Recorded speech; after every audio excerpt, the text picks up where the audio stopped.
اللہ میاں نے آپ پر جو سب سے زیادہ حق رکھا ہے وہ باپ اور ماں کا رکھا ہے.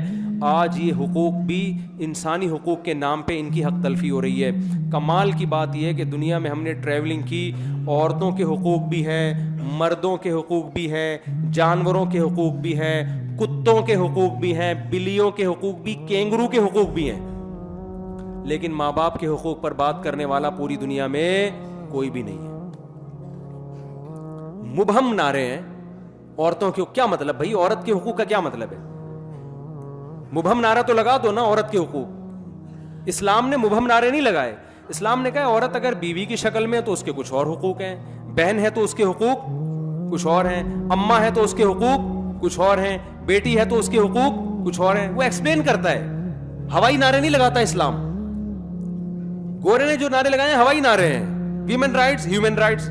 ابے ہیومن کے انسانی حقوق کیا ہیں؟ اسلام نے بتایا انسانوں میں سب سے پہلے تمہاری ماں کا تمہارے باپ کا حق ہے, اس کے الگ حقوق ہیں, وہ پڑوسیوں کے الگ ہیں. پڑوسیوں سے بڑا کا امکان ہے, باپ کے سامنے اف کرنے کی اجازت نہیں ہے, ماں کے سامنے اف کرنے کی اجازت نہیں ہے. آپ نفلی نماز پڑھ رہے ہیں, پڑوسی آواز دے گا, بیوی آواز دے گی, بیوی کو شوہر آواز دے گا, کوئی نماز نہیں توڑے, نماز توڑنے کی اجازت نہیں. دوست آواز دے گا, نماز مت توڑو. باپ نے پکارا, دادا نے پکارا, ماں نے پکارا, دادی نانی نے پکارا, نماز توڑ کے ان کی پکار کا جواب دیں گے آپ. اتنا بڑا حق جو باپ دادا کا اور ماں اور نانی دادی کا رکھا ہے, یہ اللہ نے کسی کا نہیں رکھا اتنا بڑا حق. آج کیسے یار ان کے سامنے چیخ کے بات ہوتی ہے. میرے ایک جاننے والے تھے, واقعہ پرانا ہو گیا, اب ان کو نہیں پتا چلے گا میں ان کی بات کر رہا ہوں. وہ کیا تھے, اپنے باپ سے تمیز سے نہیں بات کرتے. میں نے جب ان کو سمجھایا یار جب تمہارے ابا سے ملو, تمہارے ابا تمہاری شکایت کر رہا ہے, تم ایک دم جو ہے نا ہائپر ہو جاتے ہو. تو مجھے کہنے لگے یار میں بلڈ پریشر کا مریض ہوں, مجھ سے برداشت نہیں ہوتا, میں بلڈ پریشر کا مریض ہوں, مجھ سے برداشت نہیں ہوتا, اور میرا ابا یہ, میرا پپا یوں, میرا ابا. تو ان کی ملٹی نیشنل کمپنی میں جاب لگ گئی. سمجھ میں آ رہی ہے بات؟ کمپنی میں کیا لگ گئی؟ جاب. اچھی پوسٹ پہ گئے, HR مینیجر بن گئے. مجھے خود اپنا واقعہ سنا رہے تھے, یار آج میں کسی امپلائی پہ غصہ ہوا, میری آواز اونچی ہو گئی, تو مجھے جو ان سے بھی بڑا کوئی تھا نا, کمپنی کا اونر ہوگا یا کوئی ڈائریکٹر ہوگا, اس نے مجھے بلایا اور مجھے کہا کہ آج کے بعد اونچی آواز آفس میں سننے کو نہ ملے. وہ پن ڈراپ سائلنٹ ہوتا ہے نا, کہہ رہا ہے ایسا ماحول تھا, ایسا چپ آرام سے, سب تمیز سے نا انسان کے بچوں کی طرح کام کر رہے ہیں جیسے ہوتا ہے بڑی اچھی کمپنیوں میں. ہمارے گورنمنٹ کے اداروں, میں جرمنی کی ٹرین میں بیٹھا ہوا تھا نا, تو مجھے اپنی ٹرینیں یاد آئیں, بڑا مزہ آیا یار.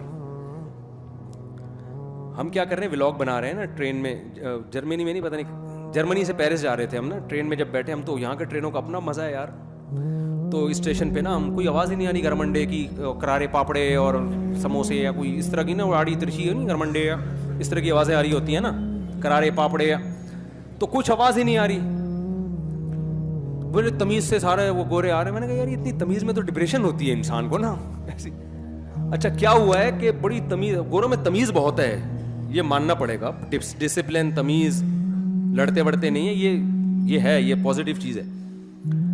ہم جب ٹرین کے اندر بیٹھے نا تو اب سب چپ چاپ بیٹھے ہوئے ٹرین میں نا. 6-7 گھنٹے کا سفر تھا ہمارا, اور وہ ٹرینیں بھی الیکٹرک ٹرینیں تھی, وہ 350-400 کلومیٹر پر آور.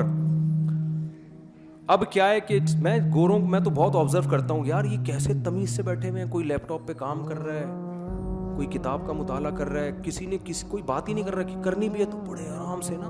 کوئی فون آ رہا ہے تو اٹھ کے جا رہا ہے سیٹ سے, واش روم کے قریب جا کے بات کر رہے ہیں. میں نے کہا یہ تو ڈپریشن سے مر جائیں یار یہ لوگ یہاں پہ ہے بھائی, اتنی تمیز. اب ہم بھی جب بات کر رہے ہیں تو کیا کر رہے ہیں, اور آصف بھائی خیریت سے, ہاں طبیعت ٹھیک ہے آپ کی, کیسے آنا ہوا, ہمارے ساتھی ہیں. اچھا میں تو ولاگ بھی بنا رہا ہوں, تو ولاگ میں بھی میری آواز آہستہ ہو گئی, کیونکہ سبھی آہستہ ہیں, چپ چاپ بیٹھے ہوئے ہیں. تو میں بھی بابا ہم جناب جرمنی سے پیرس کی طرف جا رہے ہیں, میری وہ کہہ رہا بھائی. میں نے کہا یار کوئی پکڑ کے نہ لے جائے ہمیں. تو ایسا کیا ہے, کتنی تمیز ہے یا نہیں ہے. تو یہ جو ملٹی نیشنل کمپنیوں کا ماحول بھی ایسا ہی ہوتا ہے نا, جو بڑی کمپنیاں ہوتی ہیں, بھائی یہ تمہارے باپ کا گھر نہیں ہے, یہ تمیز سے یہاں رہنا, ٹھیک ہے نا. اب کیا ہوا کہ ان کی آواز ہو گئی اونچی. اچھا مجھے پھر اپنی ٹرینیں یاد آ رہی تھی کہ یار ہمارے یہاں کیا ہوتا ہے, کوئی کونی مارتا ہوا جا رہا ہوتا ہے نا ادھر سے, ایسے ہی ہوتا ہے نا, واش روم جا رہا ہے, پیچھے بیگ جو ہے نا وہ آپ یوں کر کے دیکھ رہے ہیں, آپ کی ناک کو پھوڑتا ہوا جا رہا ہے اس کا بیگ, اس کو پتہ ہی نہیں میرا بیگ کیا کیا گل کھلائے جا رہا ہے پیچھے.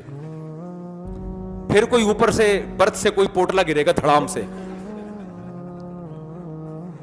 ہمارے ایک جاننے والے کا سچا واقعہ ہے, ان کے برتھ پہ نا چھوٹی بچی تھی, وہ پتہ نہیں ٹرین نے زور سے بریک لگائی ہے کیا ہوا ہے, بچی گری نیچے, وہ شکر ہے بندے نے کیچ کر لی اس کو نیچے نا, ورنہ ٹرین میں اس کی ہڈی پسلی ایک ہو گئی تھی.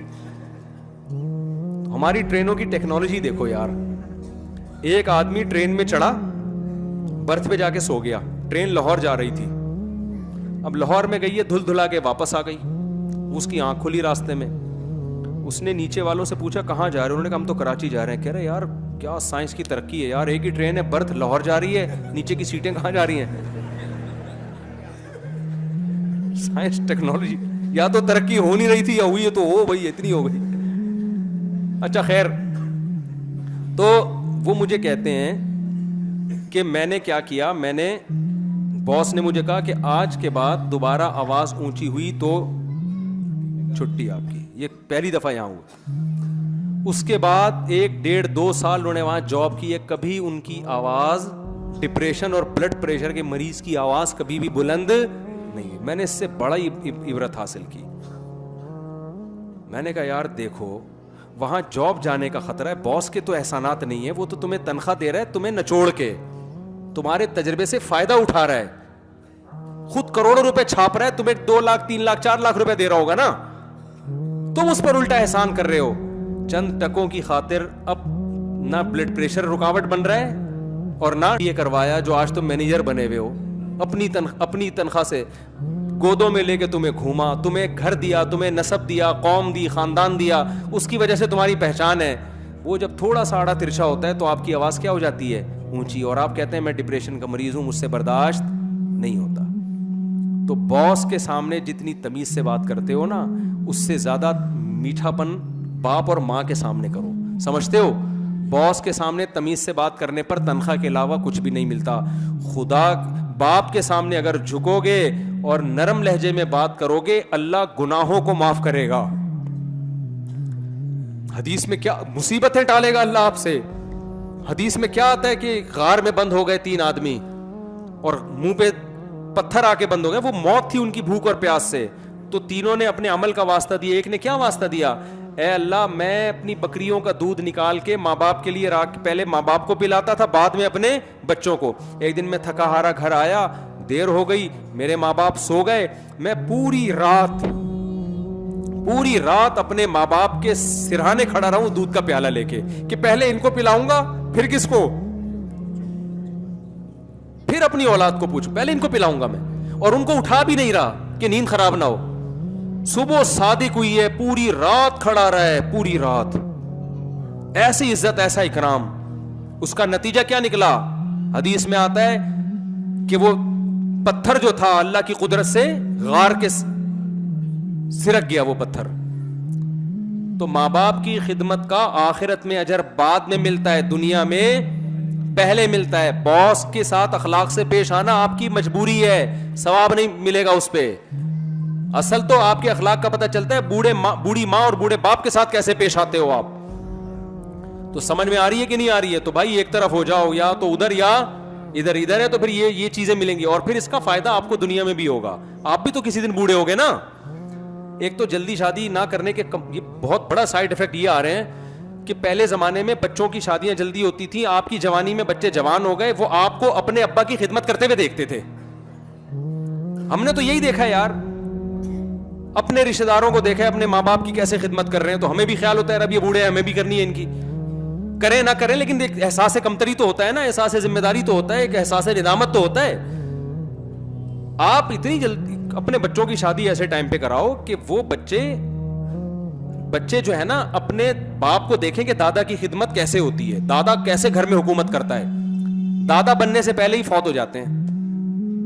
آج کل جو میرے پاس جنازے آ رہے ہیں اباؤں کے آ رہے ہیں, دادا کا ایک بھی نہیں آتا, سب اباؤں کے جنازے آ رہے ہیں. اتنی لیٹ شادیاں, پھر وہ دادا بننے سے پہلے ہی مارکیٹ سے کیا ہو رہے ہیں, شارٹ ہو رہے ہیں. تو یہ چیزیں موٹیویشن عملی طور پر ہم نے تو دیکھا ہے نا اپنے بڑوں کو کیسے یار ہمارے والد نے ہماری دادی کی خدمت کی, ہم تو دیکھتے تھے. مجھے یاد نہیں پڑتا میرے والد نے میری دادی کے سامنے کبھی زندگی میں اونچی آواز میں بات کی ہو. جب تنخواہ ہمارے والد صاحب کی آتی تھی سب سے پہلے ہم دیکھتے تھے لا کے ہماری دادی کو اس میں سے ان کا حصہ دیتے تھے. سب سے پہلے ہم دیکھتے تھے کہ ابا جب گھر میں آئیں گے اماں کے ہاتھ میں بعد میں پیسہ جائے گا, ابا کی اماں کے ہاتھ میں, یعنی ہماری اماں کے ہاتھ میں بعد میں, ہماری دادی کے ہاتھ میں پہلے جاتے تھے پیسے. تو یہ چیزیں دیکھتا ہے نا انسان, تبھی ہمیں بھی یہ جذبہ ہوا کہ یار ہماری جب تنخواہ آئے گی تو ہم کس کے ہاتھ میں رکھیں گے؟ ابا کے ہاتھ میں رکھیں گے. تو یہ چیزیں دیکھ ہی نہیں رہے لوگ. تو یہ بھی سارا واٹ لگ گئی ہے پورے سوسائٹی کی جو ہے نا کلچر کی. تو وجہ اس کی ہے کہ نہ ادھر کے رہے نا. اچھا گورے سے بری چیزیں سیکھ رہے ہیں, اچھی والی پھر بھی نہیں سیکھ رہے. تعریف کرتے ہیں گورا جھوٹ نہیں بولتا, مسلمان وہاں جا کے دبا کے جھوٹ بولتے ہیں. صحیح ہے نا.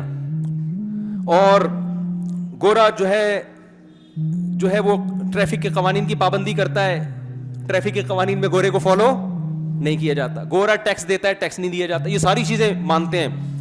گند سارا وہاں سے لے لیا ہم نے.